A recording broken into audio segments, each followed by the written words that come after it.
Planet Doug is rushing this morning. Last minute technology challenges kept me in my room for another 10 minutes, but we're ready to hit the road. Saying goodbye to the Tamu, I forget the name. Yeah, Tamu Rimba lodging, like a couple of months old. Everything here is brand new. Really nice place to stay if you want to be a few kilometers outside of town. So, and then if you have your own vehicle, you can go in and out. But yeah, very nice place. And we're heading to a place called, Gua Musang. That's right. My brain came up with it. Gua Musang. It's about 3 hours away. We're sort of on our way to Kota Bahru. So this is a mystery tour of Malaysia, day 3, and we're making it up as we go. And it's a holiday weekend this weekend, big holiday in Malaysia. So everything is booked, and that's also kind of influencing where we go. And we're staying in the interior, going to Gua Musang today, and then tomorrow heading on to Kota Bahru and then down the east coast, I believe. But things could change. This is the mystery tour. So yeah, it was yeah, technology challenges kind of delayed me, but my traveling companions are all ready to go before me, unusually. I'm usually the first one out the door, but not today. So anyway, there's our hosts. Goodbye. So there we are, we're on the road. Taman Negara Adventure, mystery tour, destination number 1. Really nice experience there. So I keep saying to Habib, I could spend a month there. You know, if you find like a low budget place to stay, sleeping in your tent, or like the American hobo in his hammock, stay there for a month, and every day you just do a different trail, a different boat trip, you know, different direction, which river you go to, a waterfall, this, that. They've got a lot of activities, jungle, trekking at night. The place we were staying had a nice display at the front desk that had all the activities broken down, and then they have a connection with the groups in town that actually run the tours. Oh, dogs. I thought we were looking at wildlife up ahead, but yeah, a couple of dogs. And so yeah, you can book it right through your hotel. They'll get on the phone and make your reservation with the actual group, and then yeah, you go from there. So yeah, a lot of activities you can sign up for. Base yourself in Kuala Tahan. Yeah, I can never remember the name of this village. Yeah, lovely little place.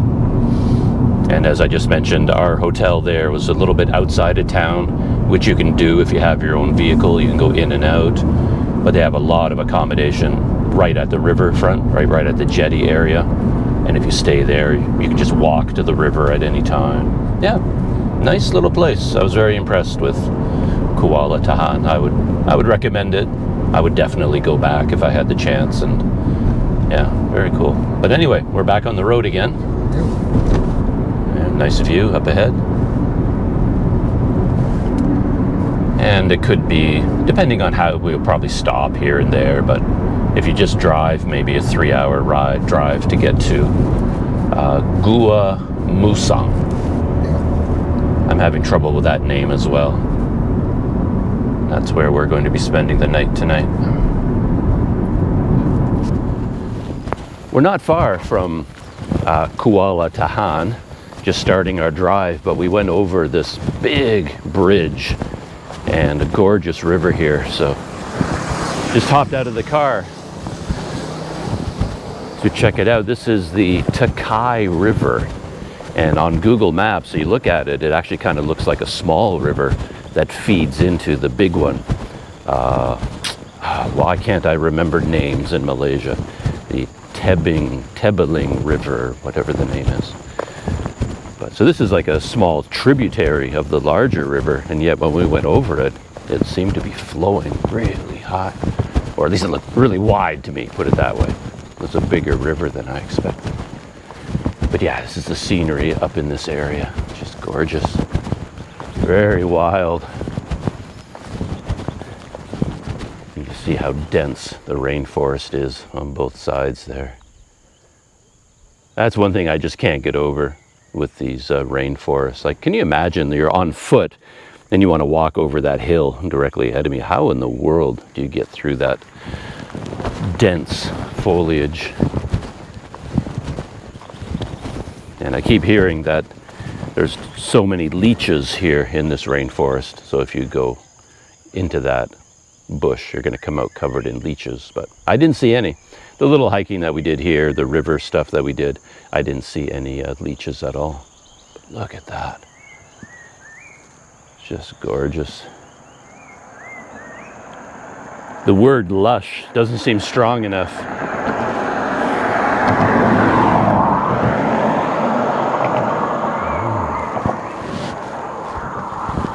All right, last look at the Taman Negara area. Decided to make a little pit stop on our way to Gua Musang. I spotted on the map there's a point where two rivers meet. The Tembeling River, which comes down from the national park, meets up with the July River. And then where the two rivers come together, it turns into the Pahang River. But right here, it's possible to get a boat. And I think the boat will take you all the way to Kuala Tahang. Like it'll take you to Taman Negara right from here.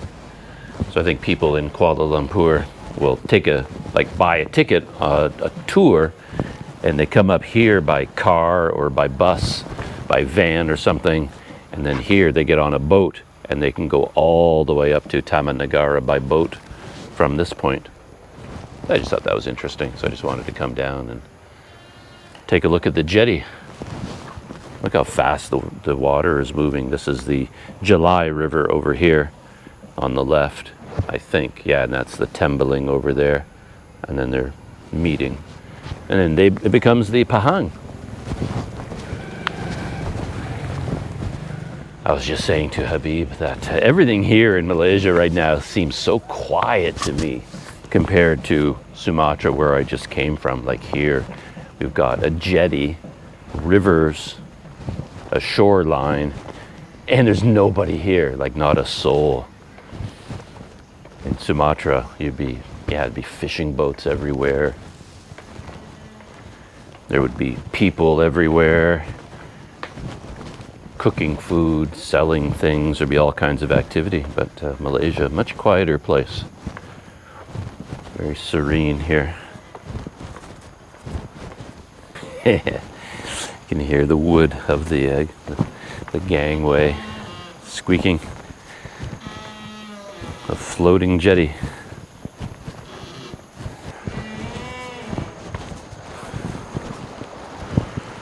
Wow. That is one fast-moving river. And that's where we're heading. The road we're following going up to Gua Musang is following along the edge of this river in that direction. So I think that's where we're heading into some higher altitudes. And I think this water is coming down out of the hills, out of the mountains.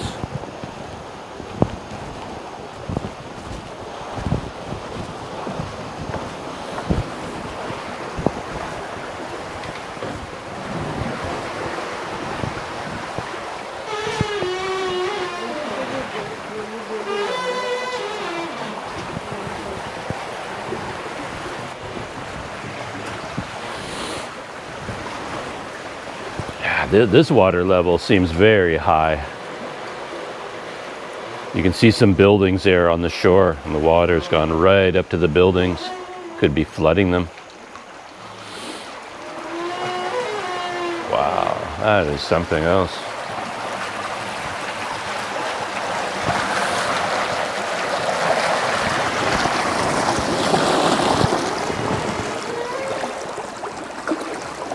Look how fast that water is going.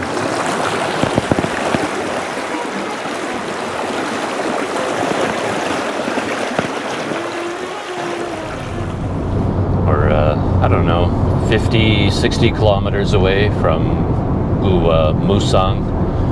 I'm very impressed with myself that I can even remember that name. I have to think for a minute. But yeah, to my surprise, we were on we chose a small countryside road, a very winding one, very pleasant, following along the July River, I think. And we passed over the Jungle Railway at some point, and I think we're going to cross over the Jungle Railway again when we get closer. But now we're on an expressway, which kind of took me by surprise. I think this is Highway 8, something like that. And there's been quite a bit of traffic on it. A lot of really high-speed cars zipping along. I didn't expect there to be such a big highway heading to this relatively small place. But you can see some of the hills up ahead of us. And I think that's one of the main attractions of Gua Musang. It's surrounded by a quite nice scenery, all the limestone cliffs and the hills. So it has a really nice setting, I think.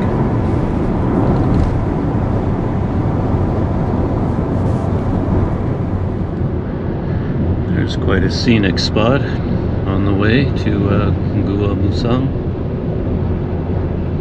Covered up by the trees now, but there's quite a large limestone formation there. There's a village down at the base. And ahead of us, another one. It's like the one out of Close Encounters of the Third Kind. Same kind of shape. Yeah, I was just checking online, and the altitude for Gua Musang is not that high. It's like 60 or 70 meters above sea level. But you can see all the hills surrounding it are much, much higher. Sitting inside a valley, surrounded by all these hills. And we're quite close to the town. You said 15 kilometers only? Yeah, this is not actually town. This is some historical landmark. Oh, okay, not Gua Musang. Yeah. Oh, okay. But according to the maps, there's some sort of a big traffic slowdown up ahead. Could be construction, big accident, I'm not sure. Find out in a few minutes. There's a really nice scenery off on the left there. Beautiful valley. With all the cliffs setting it off. And then some more up ahead of us.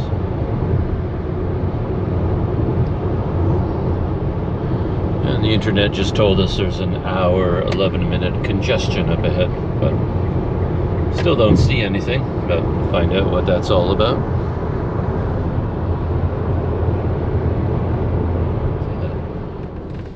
We are stuck in the middle of that congestion that I was talking about. And I just saw an article online that the big rush for the Malaysia Day holidays has started. So all the highways leading out of KL, heading to the East Coast, are all jammed. And but I don't think this congestion is part of that, because we're quite a ways north of KL already. According to Google Maps and online, there were a couple of accidents ahead, and that's what's causing this traffic congestion here.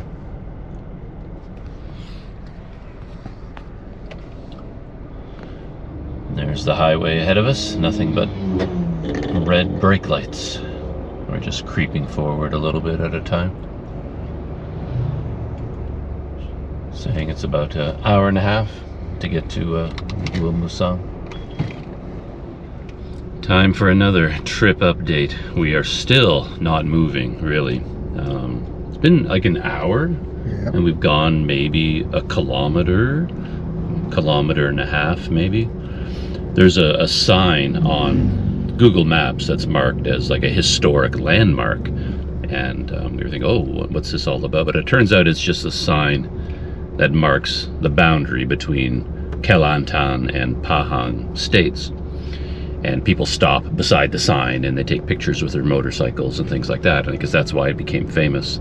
So we were sort of focused on getting to this famous landmark, and for the last, I don't know, hour and a half or 2 hours, we started off, it was 2.5 kilometers ahead, and we are just arriving at the sign right now. So we're all very excited in this car to finally see the sign.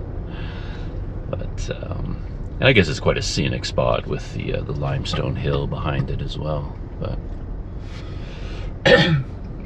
so I think this is the boundary between the two states right here, and our destination, Gua Musang, still 20 kilometers ahead. But I don't know how much longer the traffic jam continues. I don't have any internet connection here, so we can't get any updates right now. It turns out I was completely wrong. The sign that I thought was the famous sign, that was just a highway sign. I think now we're near the border. That little blue square right there, now covered up by the truck. I think this is the official border. Yeah, there's the one coming from the other direction. So this is the border between the two states. And everyone in this car is so excited that we're finally here. I think it's taken us over 2 hours to go the 2 kilometers to get here. I think so. It's taken that long. But where's the famous sign? There it is. At long last.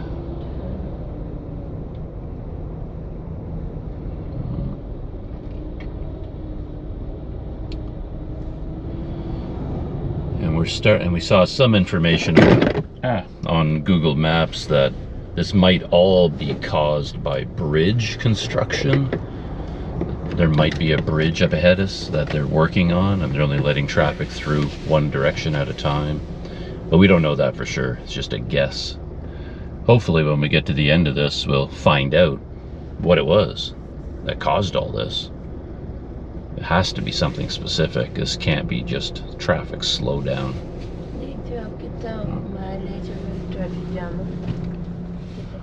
The mystery continues. We've reached a point where the 2 main lanes on the expressway have merged into one, and that's one big reason why there was such a long traffic jam. And then this is a side road, so a lot of people, to avoid the traffic jam on the expressway, they went down a smaller side road, I think Highway 8, and now they went off in the countryside thinking it would be faster, and it might have been faster, we don't know. But now everyone who took the side road is coming back and joining the expressway. So 2 lanes merged down to 1, and now 2 lanes again are merging down to 1. But we still don't know what the construction is all about. We haven't reached that point yet. So, waiting to find out. I don't really know what's going on, but it looks like, is that that's the highway up there that they're resurfacing? Anyway, we're on some kind of a detour now. So we're down on a 2-lane highway. So all of that traffic got funneled down to this 1 lane. And that's basically why everything slowed down so much. But beautiful scenery anyway. We've had some nice mountains and cliffs up ahead and all around. The final mystery is just about to be solved. We've reached the spot, I think, that is causing pretty much all of this traffic jam. Turn left. And it doesn't look like very much, but it's a place where the main highway is essentially gone. They're rebuilding it. And then the highway gets funneled down. In 300 meters, continue straight onto Liberia, Kuala Lumpur, Gua Musang, Route 8. Yeah, this is all that's left of the expressway, this little detour. And this is what slowed everybody down. And I think the main highway that they're rebuilding is up there somewhere. Or maybe they're, putting the highway on a different road. Who knows? But they're building something here.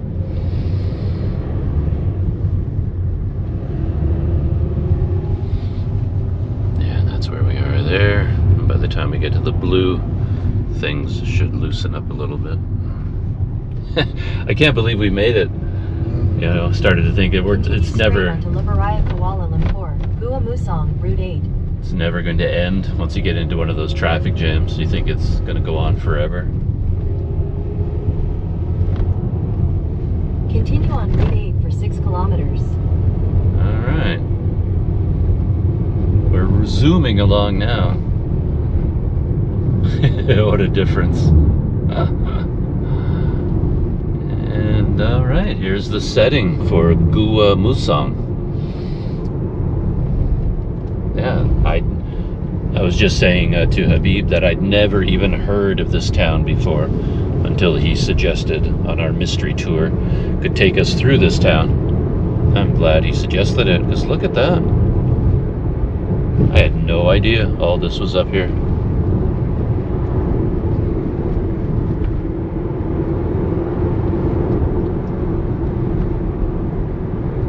Yeah, beautiful approach on this highway. I imagine there's some pretty wild hiking up in those limestone cliffs up there. We arrived. 8 hours of driving, which is crazy.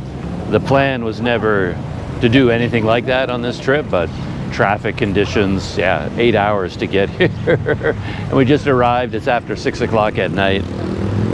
Looks like an amazing town. It's the kind of town I could probably spend 2 or 3 months in exploring. I mean, just right here, you can see the limestone cliffs all around, and there's like rock formations like that everywhere. And we're just gonna pop into KFC for a snack before we head to the hotel. But yeah, what a journey to get here, my gosh. And we were trying to look ahead, like book rooms in places like Kuala, Terengganu, and all the hotels are fully booked. They're just like the only places available are like the super, super expensive, like really expensive places. So the West Coast or the East Coast right now, because of the long weekend, the holiday, all the hotels there are booked out, and we couldn't get any rooms out there, like not affordable rooms. So yeah, we're changing plans. We're not going to do the East Coast anymore. I think it's a more reasonable journey, to be honest. We're gonna go from here perhaps to Ipoh and base ourselves in Ipoh and then back to Kuala Lumpur. So rather than doing the entire East Coast, we just don't have the time, the days and the hours to do that. And yeah, accommodation would be a struggle, and then getting, yeah. So anyway, that's what's going on. I'm gonna pop into KFC for some much needed, a much needed snack. I don't know if my microphone is picking it up, but the sound.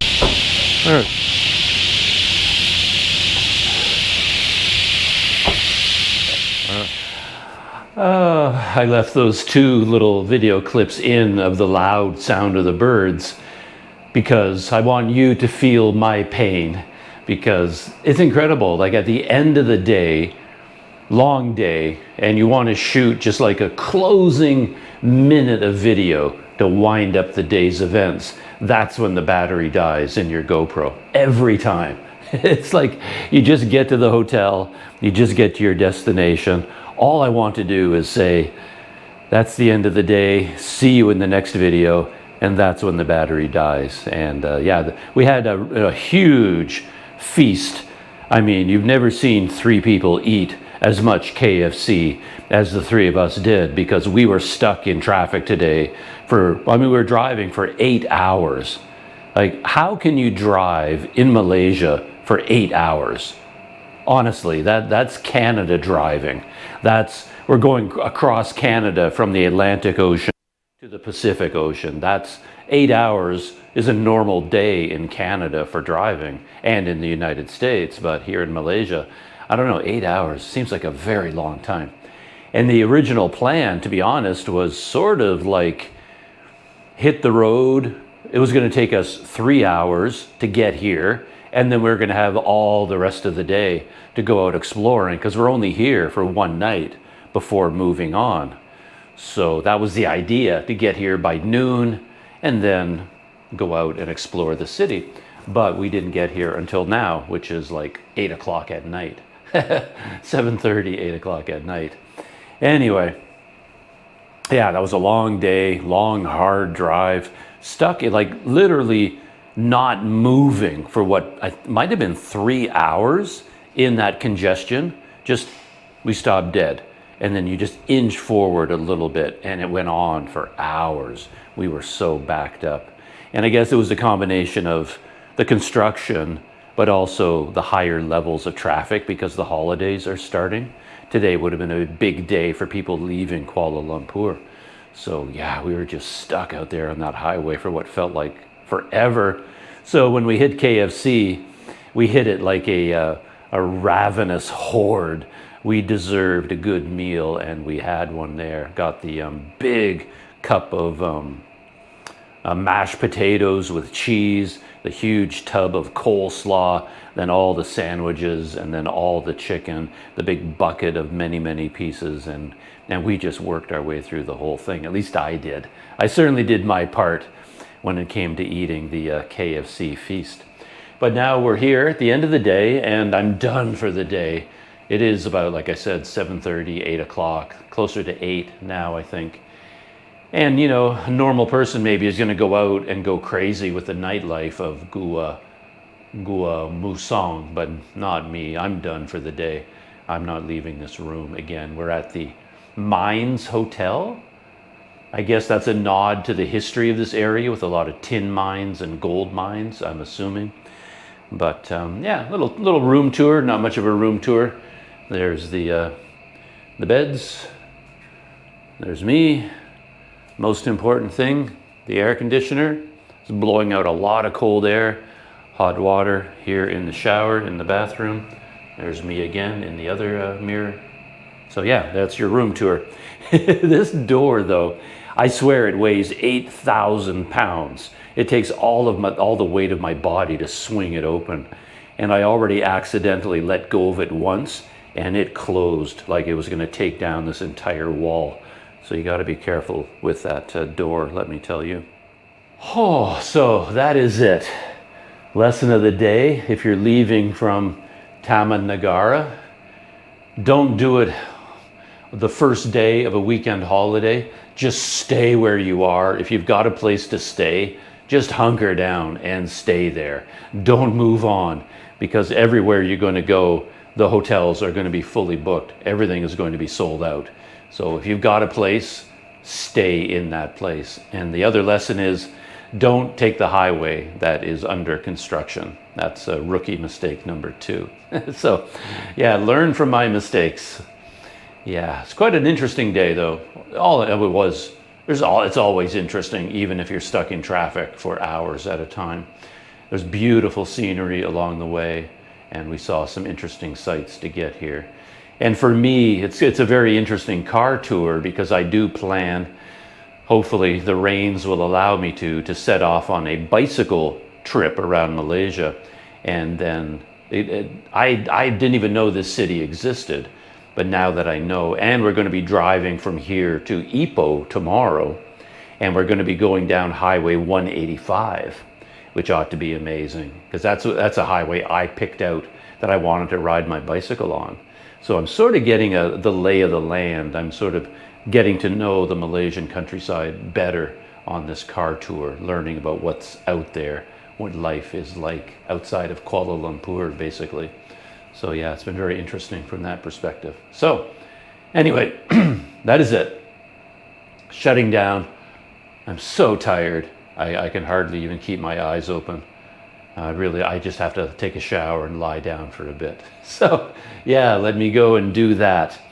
So we'll see, updates, photos, little video clips there on the Planet Doug Patreon. Go check that out. And on the YouTube, go to the community page, or not, they don't call it that now, they call it the posts, my YouTube Planet Doug posts, and you can see real-time updates there. Keep up with where I am in real time, because it always takes a little bit of time to get the videos out, but you can see what's happening there on the posts and on the Patreon. So that's it. Shutting down. See you in the next video.